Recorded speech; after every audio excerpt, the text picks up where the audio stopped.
Senator Smith, thank you for joining me. Florida legislative session starts next week. It starts on Tuesday. That's right. Happy to be back in Tallahassee. Absolutely. Look, I'm honored to be the elected senator for District 17 for the Orlando and Orange County area after serving 6 years in the Florida House of Representatives. We're excited to get back to work in the Florida Senate now to really do everything that we can to improve the lives of our constituents, to lower costs, and to address the real problems that Floridians are facing. So what are some of your legislative priorities? You've got a lot of bills. You get to file a lot of bills now.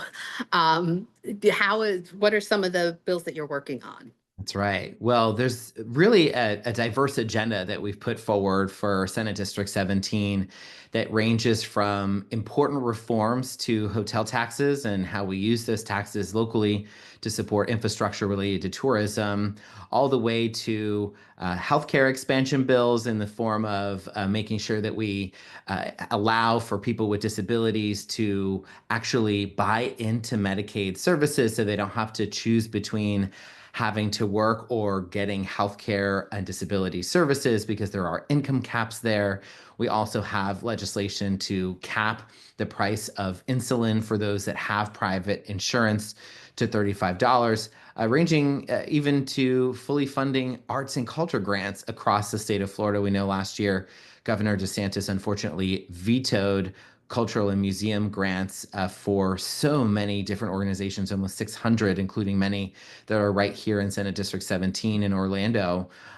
So we have a lot to work on. We have a big agenda, and it's all focused on solving the real problems that Floridians are facing.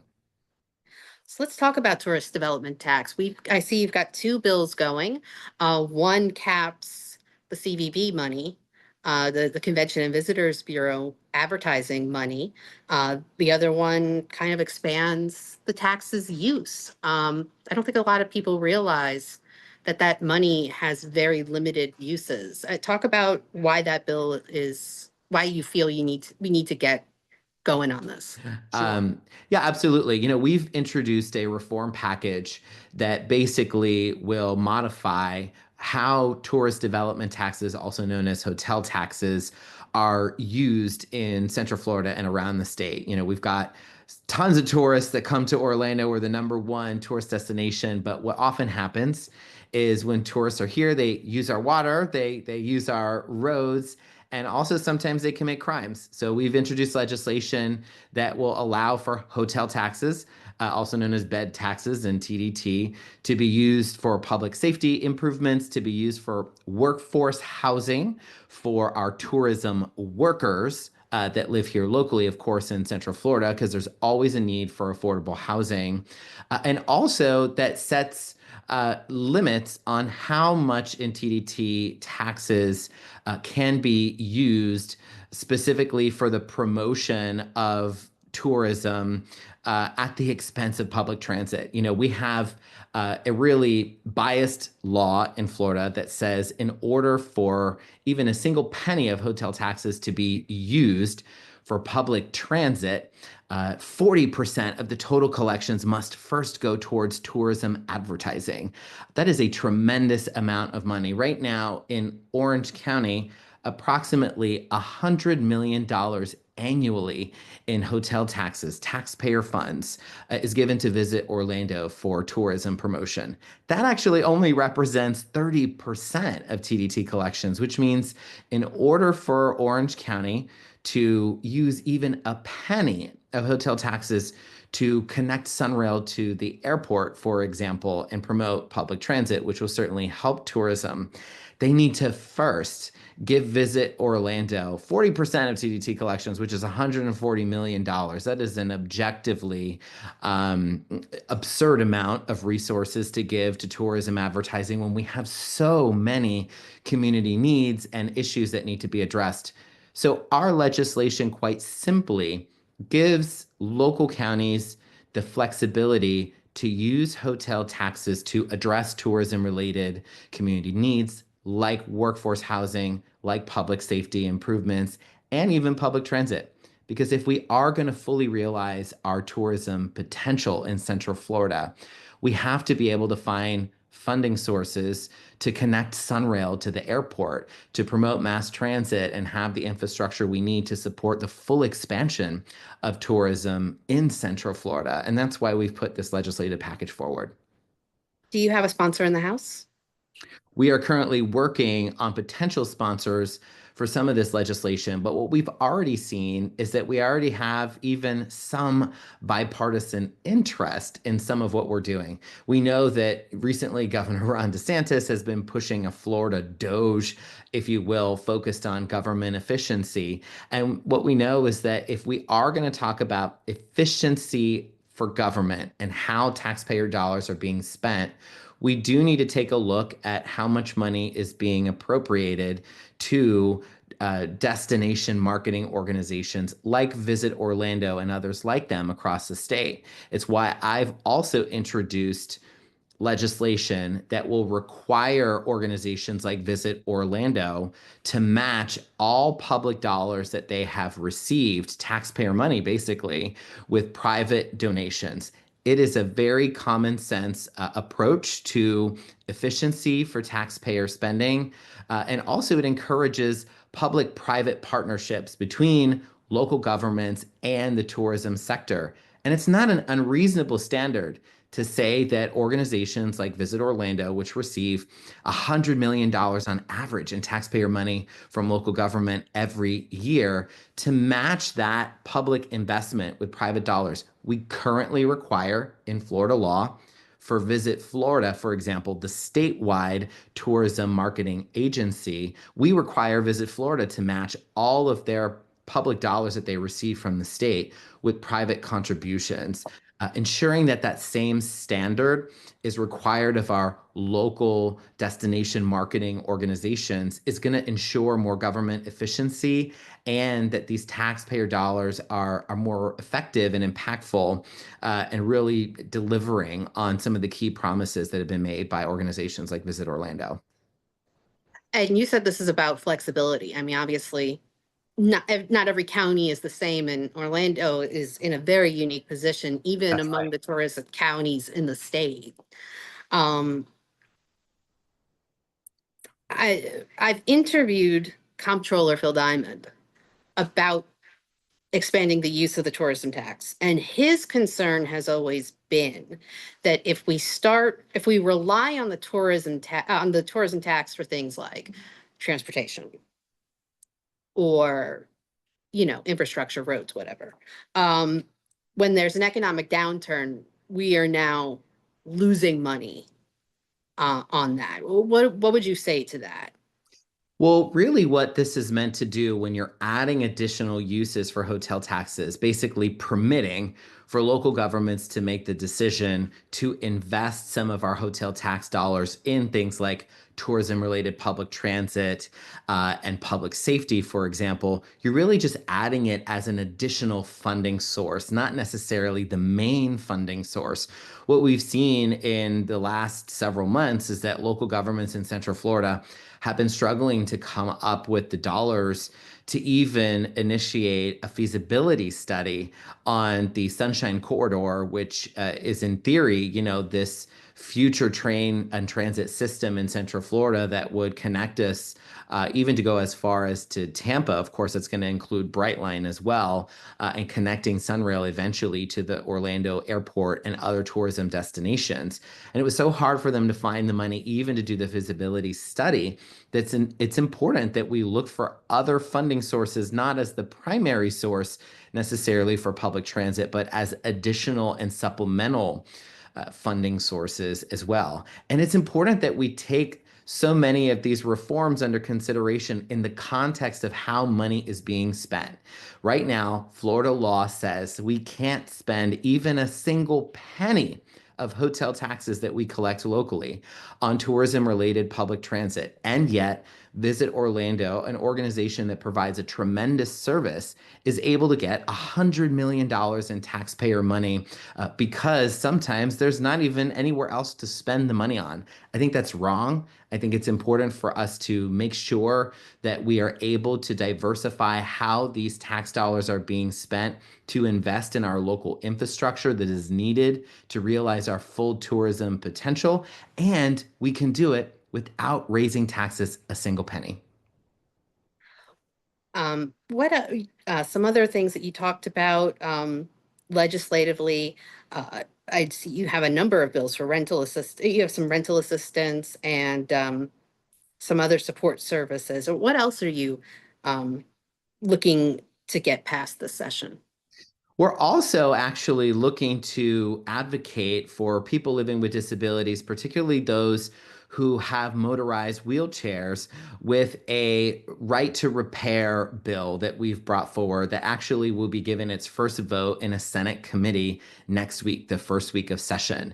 Basically, what this legislation does is it gives people who own powered wheelchairs the opportunity to have choices as consumers to be able to have their powered wheelchair repaired by vendors other than the manufacturer. Right now, there's a very monopolistic setup where the manufacturers of powered wheelchairs set up the exclusive rights to do any of the repairs that are necessary, which can leave people vulnerable populations, many of them who are living with serious disabilities, without access to their powered wheelchair for months with extremely high prices. And so we want to give those consumers the freedom to be able to repair some of their powered wheelchairs without being forced to go through the manufacturer. And so we're looking forward to getting that bill voted on in the Florida Senate next week. We've also introduced legislation around swimming pool safety. We know that unfortunately, Florida has the unfortunate designation of being number one in the nation for accidental child drownings. We also know that adults, vulnerable populations like those that are dealing with Alzheimer's, and even a lot of autistic children as well, are vulnerable to accidental drownings. So we've introduced legislation with Representative Johanna Lopez that will require for all homes that are put on the market for sale, regardless of the construction year of their swimming pool, that they would have to meet the same current safety standards under Florida law that applies to new construction of swimming pools. We know that this will prevent accidental drownings at low cost and will save lives. And it's important that we bring those old construction pools into current law and the current safety standards to prevent those drownings. And I spoke to Representative Lopez, and she said like all they have to do is buy a door alarm. It's something simple to, it doesn't have to be like a whole big security setup. It can be something very simple and not terribly expensive, and you're in compliance. That's right. Some of these safety features are very easy to install. They're very inexpensive. And the loophole, if you will, when this pool safety requirement was made several years ago, is that it only applied to new construction pools that were going to be back on the market, or were going to be sold to new homeowners rather. Let me restate that. The major loophole that came from this law, this pool safety law, when it was initially passed, is it didn't apply to older homes that had older construction pools. It only applied to new construction pools. So basically bringing this standard saying any home that is now back on the market that is going to be sold needs to meet these pool safety requirements is common sense. It is going to come at a low cost to the seller of their home and it's going to save lives. Do you have any budget requests that you are hoping to get passed this year? I know it's going to be a little bit tougher this year to get those in. Sure. Well, I'm proud to serve on the Senate Appropriations Committee, where a lot is going to be decided as it relates to Florida's budget for this year. We've made a number of requests to help with a lot of communities that we're seeing. One that is of note is a funding request for the Wedgefield community in East Orange County. We know that the residents of Wedgefield, unfortunately, for many years, have dealt with a water crisis where it has been very well reported and well documented that because of the private utility there called Plurus, a for-profit water utility provider that has given them crappy water, for lack of a better term, brown water that has become a health hazard, many believe, and many residents won't even allow their own dogs or their own pets to use the water, is a water utility system they're stuck with. So we are bringing forward a Senate appropriation that will assist with a transition after Orange County government makes a future purchase of Plurus and takes over county management of the Plurus water system, that they would have the appropriate resources to make upgrades to the Wedgefield community's water infrastructure so that they can have clean water to drink, and it won't come at a tremendous assessment for those residents of Wedgefield.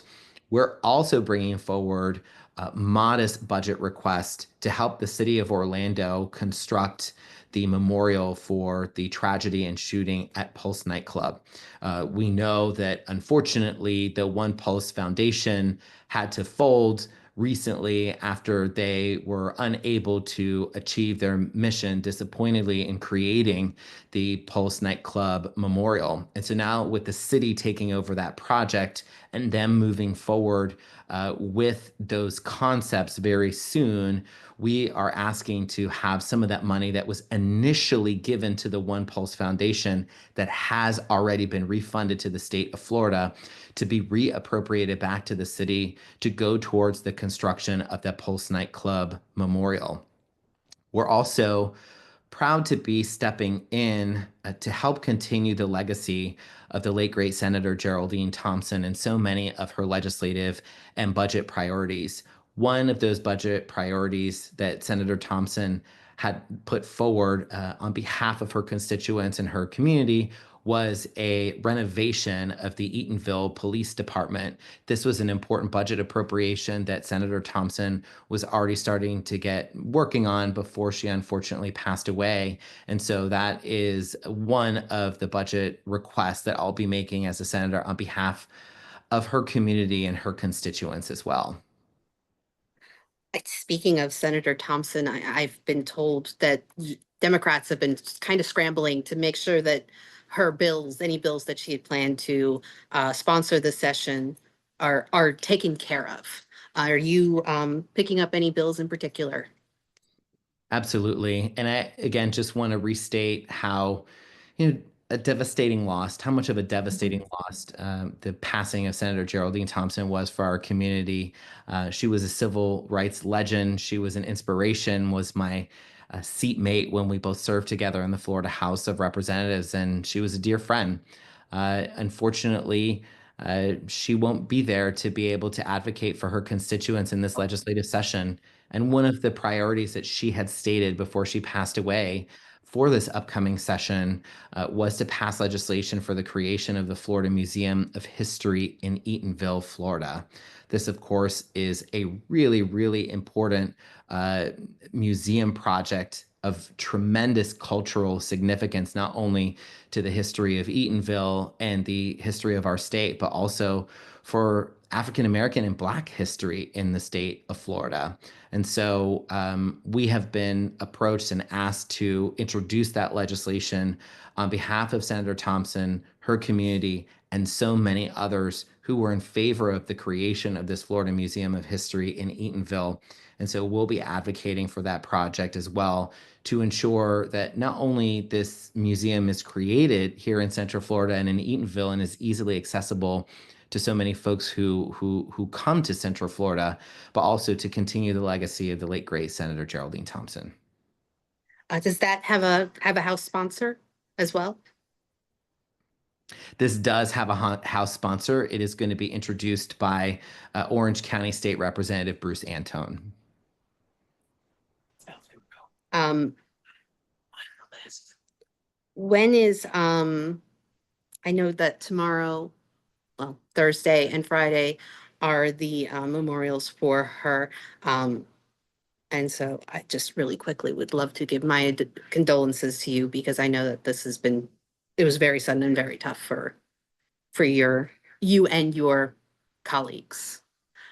Well, and we also extend our most sincere condolences to Senator Thompson's family, to her husband, Judge Emerson Thompson, and to her constituents. You know, she was an inspiration to so many people, to so many folks who, really looked up to her. She has a tremendous legislative legacy that includes civil rights, that includes the teaching of Black history, that includes so much. And we were lucky to have Senator Thompson for as long as we had her. I do want to get back to some of the other bills that you have filed. Um, you have filed a bill regarding flood zone disclosures, and I think this is interesting because your predecessor, Linda Stewart, filed this bill the session before. And I was wondering if you could talk about it and also about how hard it is to get legislative bills passed, that sometimes it takes years. Sure. Well, in the state of Florida, unfortunately, I know many of our constituents and your viewers know we have sometimes flooding problems. There's a lot of hurricanes, a lot of storms, a lot of rainfall. And we think it's really important also for renters to be able to receive disclosures that they live in a flood zone just so that they can have the opportunity to purchase flood insurance if they need to.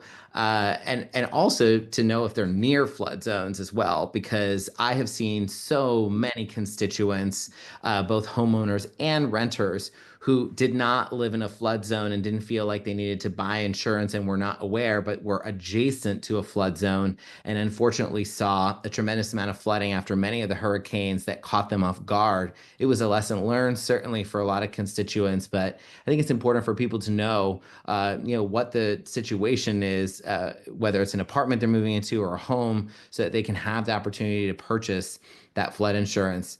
And then look, on the situation politically that Democrats find ourselves in, which is that we unfortunately are in a super minority in both the Florida Senate and in the Florida House.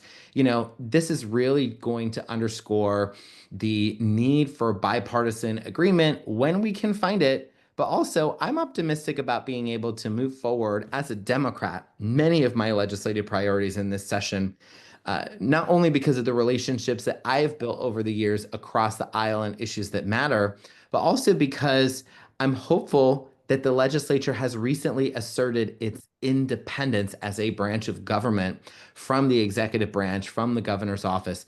For so many years, this Republican controlled legislature did anything that Governor Ron DeSantis wanted to.